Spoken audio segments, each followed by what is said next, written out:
Assalamu alaikum wa rahmatullahi wa barakatuh. Welcome to the 9 p.m. live English news edition. The headlines.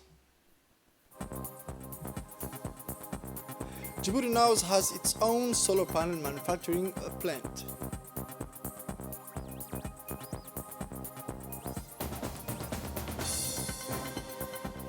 Gendarmerie end of the training course of officers of judicial police for 8 gendarmes.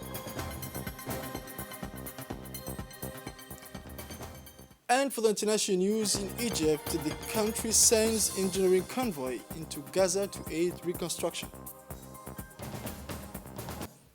Hello, welcome again. Welcome to our newsroom for having the news in details.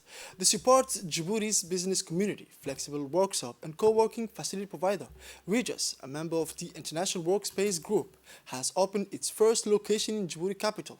The Regis inauguration took place on Thursday in the Salam Tower. The Republic of Djibouti is a major gateway and international trade hub, making it an ideal location for Regis to provide its users with flexible workshop solutions. The Regis company has been at the forefront of workspace solutions for decades. It has added more than 1 million new users to its network by 2021. The pandemic has had a huge impact in accelerating changes in the way people work. The group is expanding its offering in East Africa with the new Regis Center in Djibouti, which represents a significant investment in Djibouti capital and enables IWG and Regis in particular to expand across the region. The Republic of Djibouti will benefit from the presence of a group that offers more than 30 years of experience in launching and operating flexible space around the world to meet the needs of local businesses.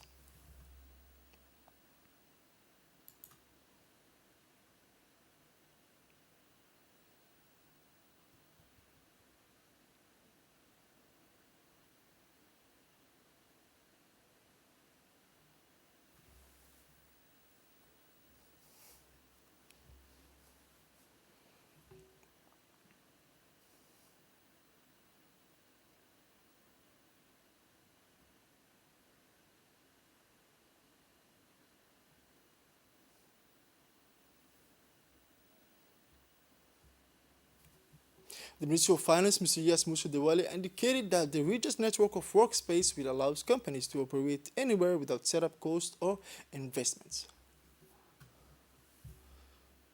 Now in energy, the Minister of Energy in charge of natural resources, His Excellency Mr. Yunus Ali Gedi, visited the Texol Photovoltaic Panel Assembly Factory located in the Djibouti International Free Zone at PK23.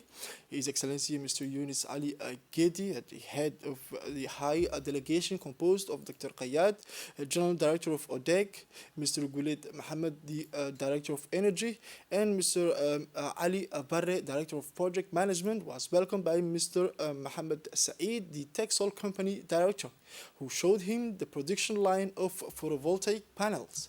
The Texol factory, which uses certified top-quality German technology, will produce 30 kilowatts of photovoltaic panels in the first phase until the end of the year. Panels per year in the second phase, with the power per panel varying between 200 and 300 watts. The factory has an automated production line and will employ more than 50 Djiboutians who will be trained by the German company that has finished installing the equipment.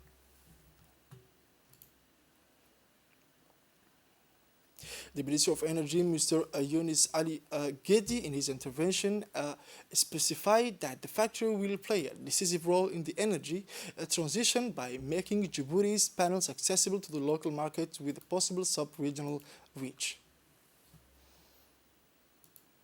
Now, the Djibouti Office for the Development and Geothermal Energy went yesterday to the locality of Hanle in the region of Al-Dikhil to see the state of progression in the second phase of the drilling program of Hanle Garabase, financed by the International Agency of Japanese Cooperation and the government of Djibouti. This second phase of the drilling program is essential for the realization of electricity using geothermal energy and is undoubtedly a decisive step towards the realization of ambitious goal of empowering our energy. The working mission in the locality of Hanle in the region of Dikhil was composed of the head of the engineering department of Djibouti Office for the Development of Geothermal Energy, Mr. Abdurazak Amr Mumin, the council of the Japanese embassy, Mr. Kawaguchi Kanzo, and the JICA representative, Mr. Kaneda.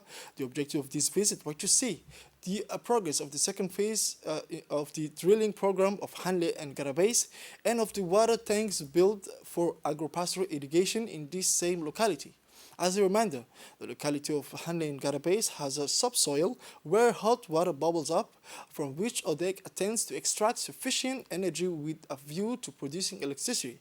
This is an ambitious and achievable goal, as our country has all the potential in terms of renewable energy, and the Djibouti government's objective of becoming the first African country to use 100% green energy by 2035.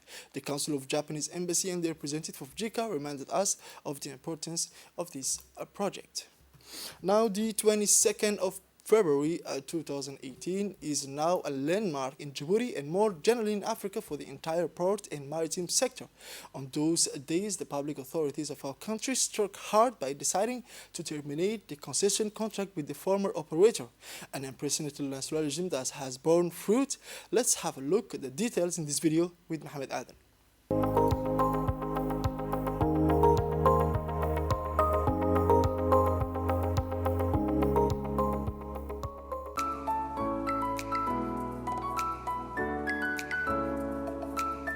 February 22, 2018 is a landmark day in Djibouti and more generally in Africa for the entire port and maritime sector. On those days, the public authorities of our country had struck hard by deciding to terminate the concession contract with the former operator. This was an unprecedented nationalization that bore fruit. Since then, the Dorale Container Terminal Management Company has been managing the port of Dorale. The container terminal is recording record performances, a victory and a place of choice for our country, which has been able to show itself as a hub of maritime trade traffic despite the COVID-19 epidemic, which has brought the world's economy to a standstill. As a reminder, on December 6, 2019 was held in Paris the 26th Annual Conference on the Economic Forum of Winning Africa. This forum aims to reward the best African companies in their respective fields. The SGTD was awarded the African Excellence Award through its director, Mr. Abdullahi Adawe Sigad. In the same year, the terminal recorded a 7.2% increase in activity in 12 months, with the processing of 873,648 containers, a first in the long history of the port of our country. This is what earned General Thomas Waldhauser, then head of the U.S. Command for Africa, AFRICOM, a statement before the U.S. Senate. On data that we get from the embassy, the Djiboutians have, quite frankly, done a better job, been more efficient, and have had better throughput than when the Emiratis ran the port. More generally, more significantly, the World Bank published studies on May 5 on the World Port Performance Index. According to this report, the ports of Djibouti are positioned in first place in Africa level and occupies the 61st rank worldwide. Mr. Abdullahi Adawe Sigad returned for us the impact of these distinctions of the SGTD. At the origin of all this merit, the employees of the container terminal of Dorale. In the course of this report, we want to meet them. An immersion in the different services that make up this terminal and which make its pride, from the planning department, the core of all operations, to the key where the drivers of handling machines, RTG and RMG, to the gantry crane suspended at the meter of height through the maintenance workshop where are repaired these machines in case of failures. A chain of work has very specific skills such as responsiveness and concentration without fail. All this in a team, spirit, and necessary communication Welcome to the SGTD, a world where the quality of work takes precedence over everything, and that's working under the sun for several hours wearing the work equipment according to the rules. This is the daily life of these men and women who have demonstrated through their work, despite the stress that the container terminal of the Raleigh is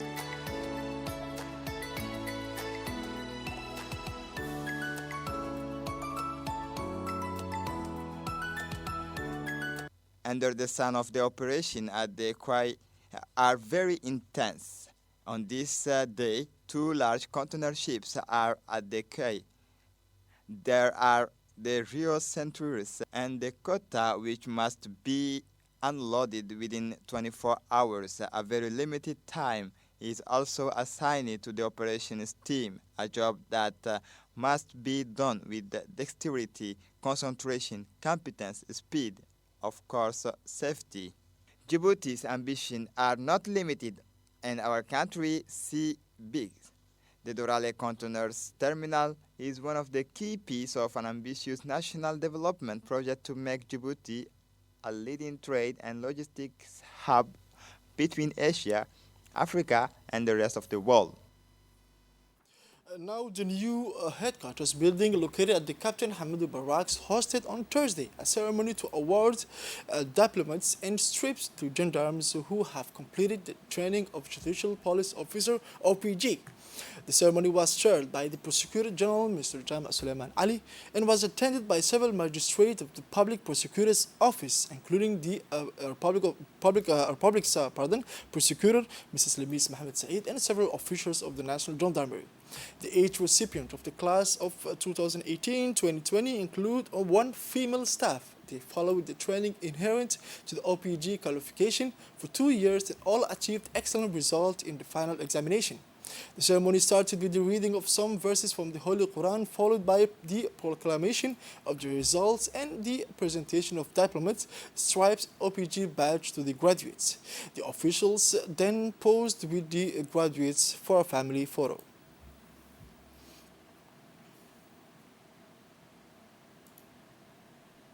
Colonel Zakaria Hassan Adan, Chief of Staff of the National Gendarmerie, then gave a speech in which he urged them to show integrity, professionalism, and self-sacrifice in all decision and action they will take in the exercise of their duties. The Chief of Staff of the Gendarmerie made it clear that he will not tolerate any deviation on their part. Finally, he congratulated the recipients for their results before wishing them every success in their respective assignments. Afterwards, the public prosecutors took the floor and also addressed the new OPGs. Mr. Jama Suleiman Ali first welcomed the newly promoted officers to the great family of the judiciary and expressed his immense pride in counting them among it. The president of the ceremony spoke of the importance of their role in investigation as first link in the criminal chain and the expectation of the prosecution. He encouraged the graduates to continue to learn and perfect the knowledge they have acquired in order to better serve their fellow citizens. Finally, he congratulated the entire class of new OPGs and expressed the wish to see in the future more female personnel in OPG training. In the afternoon of Thursday, 3rd June 2021, the closing ceremony of the training on capacity building of the Minister of Health staff on health risk management in the face of public health emergencies took place in the meeting room of the Minister of Health. This ceremony, chaired by the General Secretary of the Minister of Health, Dr. Salah Bunaita, was attended by senior officials of the ministry, members of the IRICA cabinet, the head of the IOM mission in Djibouti, as well as the representative of the European Union delegation in Djibouti, and to IGAD. He reiterated to the participant that their role will be more than ever decisive, not only in the current fight against the COVID-19 pandemic, but also in possible health emergencies of any kind. This training, which lasted almost 6 months, was entirely financed by the European Union through the Emergency Trust Fund for Africa and implemented by IOM Djibouti within the framework of the project, a sustainable solution for the most vulnerable host populations, refugees and migrants in Djibouti. In his speech on this occasion, the General Secretary of the Ministry of Health thanked all the participants in the closing ceremony of this course, its supervisors and the technical and financial partners, including the International Organization for Migration in the European Union, which welcomed the initiative to organize this training, which is important for the country's health system and will help keep pace with the efforts of the ministry in providing high-quality health care services at the national, regional, and global levels and in facing the challenges of the COVID-19 pandemic. Sport now, the quarter-final of the National Handball Championship took place last night in the sports complex of King Fahd in Balbala. The first match of the evening opposed the team of Al Sabih and the team of Arta, which ended with a victory of the team of Al Sabih, and the second match opposed the team of Coast Guard to that the Republican Guards, which ended with a victory of the team of the Republican Guard. Thus, the qualification of the team of the RG and that of Al Sabih for a semi-final, the president of the Handball Federation, Mr. Ahmed Mohammed, was pleased with the organization of this championship. Now, moving now on the international scene, dozens of Egyptian-flagged heavy trucks crossed the Rafah border on Friday to help with the reconstruction of the Gaza Strip. The trucks are expected to arrive in the Gaza Strip to help remove rubble to rebuild thousands of homes and businesses destroyed or damaged by Israeli airstrikes. These bulldozers and trucks will be working over the next few days to clear an area scarred by the violent clashes between Israel and Hamas. This intervention is part of Egypt's commitment to improve living conditions in Gaza. President Abdel Fattah al-Sisi was one of the main protagonists in the ceasefire agreement that ended a deadly 11-day conflict. This is it for this edition of 9 p.m. Thank you for watching us and have a wonderful evening.